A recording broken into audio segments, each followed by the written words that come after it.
මම අද යන්නේ බුරියානි හදන්න. නමුත් මේක අපි හදන්න යන්නේ ඊට පහසුවෙන් එදිනෙදා ගෙදර තියෙන දේවල් එකතු කරලා පහසුවෙන් හදා ගන්න පුළුවන් බුරියානි එකක්. අපි බලමු මේක හදන්නේ කොහොමද, මොනවද අවශ්‍ය කරන්නේ කියලා.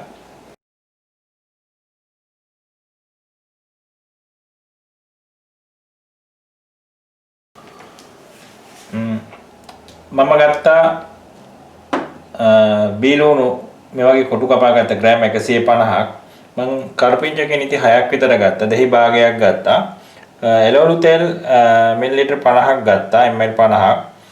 මම සීනි නැති යෝගට් වලින් ගත්තා යෝගට් මේස හැඳි 3ක්. මේ කිරි උනත් කමන්නේ මේස හැඳි 3ක් ගන්න. අමු මිරිස් මම විතර පොඩි කපා ගත්ත ග්‍රෑම් 20ක්. මිරිස් කුඩු තේ හැඳි 2යි.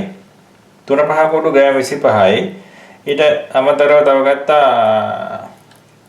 කරාපු නැටි එනසල් යටපතා වසාවාසි පොඩ්ඩයි. සූදුරු තේ හැඳි 1යි. කුරුඳු ග්‍රෑම් 1යි. ලුණු රස අනුව පාවිච්චි කරන්න. තක්කාලි ග්‍රෑම් 200කුත් මම පොඩියට කපා ගත්තා. ඉඟුරු ග්‍රෑම් 20යි. ඒකත් මම පොඩියට කපාගෙන තියෙන සුද්ධ කරලා. සුදු ලුණු ග්‍රෑම් 30යි. මම ගත්ත බාස්මති කිලෝ එකක් තියෙනවා මෙතන. තමන් කැමති හාල් එකක් පාවිච්චි කරන්න බාස්මති හෝ සම්බා. එතන වතුර ලීටරයක 200ක් මම ගත්තා. හාල් ගන්න හාල් වර්ග යනවා වතුර වෙනස් වෙන්න පුළුවන්. අපි දැන් බලමු කොහොමද හදන්නේ කියලා. පළවෙනි පියවර හැටියට අපි කරගන්න ඕනේ මුලින්ම හෙනසල් ටිකයි කරාපු නැටි ටිකයි වසාවාසි ටිකයි කුරුඳු ගත්තු එකෙන් භාගය අපි දාලා හොඳට කුඩු කරගන්නවා. ටිකක් ඉතුරු කරගන්නවා. අපි දැන් ටික කුඩු කරගන්නවා. මෙතෙන් මේ ගන්න මම මේ ටික කුඩු කරගත්තා. අපි දැන් ඊළඟ පියවර අපි යන්නේ බුරියානි එකට අවශ්‍ය මිශ්‍රණය හදාගන්න. අපි ඒකට පළවෙනියෙන්ම තක්කාලි අපි ගත්තු තක්කාලි වලින් භාගයක් මේකට එකතු කරනවා අනිත් භාගය තියා ගන්නවා.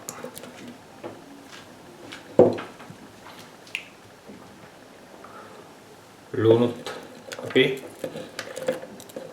ග්‍රෑම් 75ක් 50ක් විතර මේකට එකතු කරනවා. ඉතුරු ටික තියා ගන්නවා. ඊට පස්සේ අපි ගත්තු මිරිස් කුඩු ටික මේකට එකතු කරනවා. අපි ගත්තු 3-5 ටිකත් මේකට දානවා. පිඟුරු ටිකක් දානවා. අමුඩිස් ටිකත් එකතු කරනවා.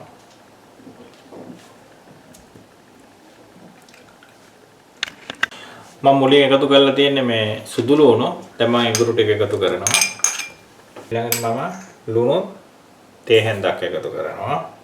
ගත්තු කරපිංච වලින් කිනිති 2ක් විතර ඉතුරු කරගෙන ඉතුරු ටික මම මේකට එකතු කරනවා. මම එකතු කරද්දී මේ විදිහට කපලා තමයි දාගන්නේ. ඊට පස්සේ මම ගත්තු දෙහි භාගයත් මේකට මිල කරා. දැන් අපිට තියෙන මිශ්‍රණය බෙන්ඩ් කරගන්න.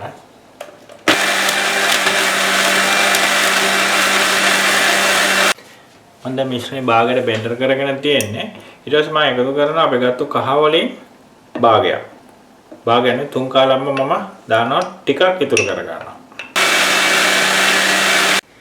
මම දැන් කහ එකතු කරාට පස්සේ මම එකතු කරනවා අපි කුඩු කරගත්තු හෙනසල් කරාපු නැටි කුරුඳු ටික. එයිමත් හොඳට බෙන්ඩ් කරගන්න. මෙන්න මේ වගේ හොඳට ක්‍රීම් එකක් වෙන්න බෙන්ඩ් කරගන්නවා. මම දැන් අපේ බුරියානි මිශ්‍රණය බෙන්ඩ් කරගෙන ඉවරයි. අපි ඊළඟ තුන්වෙනි පියවරට යමු. බත් ටික උයා ගන්න යන්නේ. මම දැන් භාජනයක් ලිපේ තියලා තියෙන්නේ. මේකට මම ගත්තු තෙල් වලින් තෙල් ටිකක් එකතු කරනවා. මේ වෙනුවට තෙල් එක්ක තව ඕනනම් බටර් එකතු කරන්නත් පුළුවන්. මාගරින් එකතු කරන්නත් පුළුවන්. තෙල් එක රත් වෙගෙන ඉද්දි මම ඉතුරු කරගත්තු ලුණු වලින් ටිකක් මේකට එකතු කරනවා. තව ටිකක් ඉතුරු කරගන්නවා. ලුණු එක පොඩ්ඩක් බෙදෙන්න අරිනවා. මම මාගරින් තේ හැන්දක් විතර එකතු කරගන්න. මේස හැන්දක් එකතු කරගත්තේ. තේ හැන්දක් නෙමෙයි. මේස හැන්ද මේක කැමති නම් විතරයි. නැත්නම් තමුන්ට පුළුවන් තෙල් විතරක් එකතු කරන්න. නමුත් ලුණු ටිකක් බැදුනට පස්සේ තමයි මාගරින් හරි බටර් හරි එකතු කරන්න ඕනේ. දැන් ලිප තියෙන්නේ මීඩියම් හීට් එකේ. ඊට පස්සේ මම කරපිංච ටික එකතු කරනවා. අර ඉතුරු කරගත්තු කිනිසි දෙකෙන් මම එක කිනිස්සයි එකතු කරන්නේ. තව එක කිනිස්සක් මම ඉතුරු කරගන්නවා. ඊට පස්සේ සූදුරුයි කුරුඳු ටිකයි එකතු කරනවා. කුරුඳු මම ඉතුරු කරගත්තු ටික. එතකොට මම මේකට එකතු කරේ කරපිංචයි ඉතුරු කරගත්තු කුරුඳු ටිකයි සූදුරුයි ලුණුයි. ලුණු ඉතුරු කරගත්ත තව ටිකක්. මම දැන් හොදලා විනාඩි 10ක් විතර තියාගත්තු හාල් ටික මේකට එකතු කරනවා. දැන් ලිප සම්පූර්ණයෙන්ම ගින්දර වැඩි කරලා තියෙන්නේ. මම දැන් එකතු කරනවා මේකට වතුර. මම වතුර එකතු කරා ලීටරයකට මිලිලීටර් 200ක්. ඔක්කොම මිලිලීටර් 1200ක් වතුර එකතු කරා.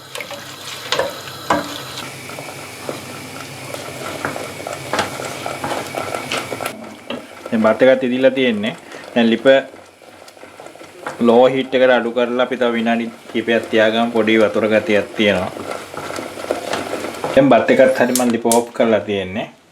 අඹරගත්තු බුරියානි පේස්ට්‍රි එක අපි දැන් හදා ගන්න ඕන. දැන් මම මුලින්ම භාජනේ රත් වෙන්න තියලා තියෙන්නේ. මම ඉස්සර එකතු කරනවා ඉතුරු කරගත්තු තෙල් ටික. තෙල් ටික රත් වෙද්දී අපි එකතු කරනවා ඉතුරු කරගත්තු ලුණු ටික. ඊළඟට කරපිංච ටික ඉතුරු කරගත්තු. ඊළඟට ඉතුරු කරගත්තු තක්කාලි ටික. අපි දැන් මේක තෙලෙන් පොඩ්ඩක් තැම්බෙන්න අරින්න ඕන. අපි දැන් එකතු කරනවා අපි අඹරගත්තු බුරියානි පේස්ට් එක. අපි දැන් එකතු කරනවා යෝගට් ටික. මම මේකට වතුර ටිකකුත් එකතු කරගන්නවා. වතුර මිලිග්‍රෑම් 100ක් විතර මම මේකට එකතු කරගන්නවා. දැන් මම මේකට වතුරයි යෝගට් එකතු කරාට පස්සේ මේක වහලා විනාඩි 5ක් ලිපේ තියලා හොඳට ඉදව ගන්න ඕන. දැන් අපේ බුරියානි මිශ්‍රණය හරි. දැන් අපිට තියෙන ඊළඟ පියවරට යන්න. දැන් බත් එක ඉදලා තියෙන්නේ. දැන් මම යන්නේ බුරියානි එක හදා ගන්න. අපි දැන් බත් එකට මුලින්ම එකතු කරනවා අපි ගත්තු විනාගිරි ටික. මම භාගයක් අයින් කරගත්තා. මොකද